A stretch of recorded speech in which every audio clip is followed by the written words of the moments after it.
Aujourd'hui, je voudrais vous raconter une histoire d'amour, pas comme les autres, une histoire d'amour israélienne née dans les ruines du 7 octobre, celle de Nati Ganon. Le 7 octobre 2023, Nati se trouve au Festival Nova avec son épouse Shiran. Ils sont mariés déjà depuis près de 20 ans et ont 3 enfants. Lorsque les tirs commencent, ils tentent de fuir. Shiran est blessée à la jambe. Quelques instants plus tard, Nati reçoit une balle dans le genou. Sa jambe est broyée, il ne peut plus avancer. Shiran, elle, peut encore courir. Alors Nati lui crie « Cours, ne te retourne pas ». Ce sont les derniers mots qu'il lui adresse. Nati reste allongé pendant près de 5 heures.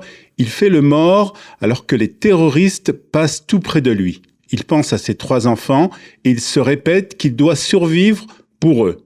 Il sera finalement secouru et 5 jours plus tard, à l'hôpital, 2 assistantes sociales viennent lui annoncer que le corps de Shiran a été retrouvé. En quelques secondes, Nati passe brutalement du statut d'homme marié à celui de veuf. Gravement blessé, il subit 6 opérations et passe 400 jours à l'hôpital et en rééducation. Et pendant cette longue hospitalisation, une femme vient lui rendre visite. Elle s'appelle Batel, elle connaissait Shiran, mais très peu Nati. Et au fil des visites, ils parlent, ils rient, et parfois ils pleurent ensemble. Et puis, presque malgré eux, quelque chose naît, une histoire d'amour. Batel découvre un homme blessé, mais profondément attaché à la vie. Un père qui veut se relever pour ses enfants. Un homme encore capable de rire malgré la douleur.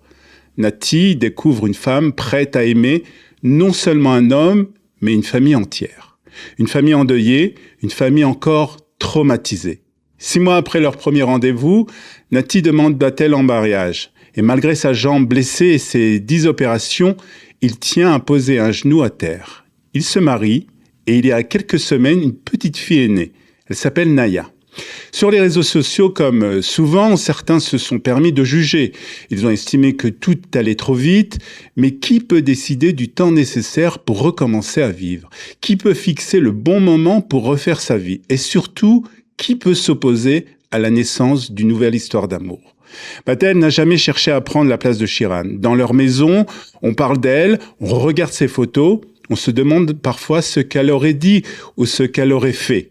Batel répète aux enfants, une maman, on n'en a qu'une et je ne suis pas venu remplacer la vôtre. Cette histoire ne dit pas que l'amour efface le deuil. Elle dit exactement le contraire.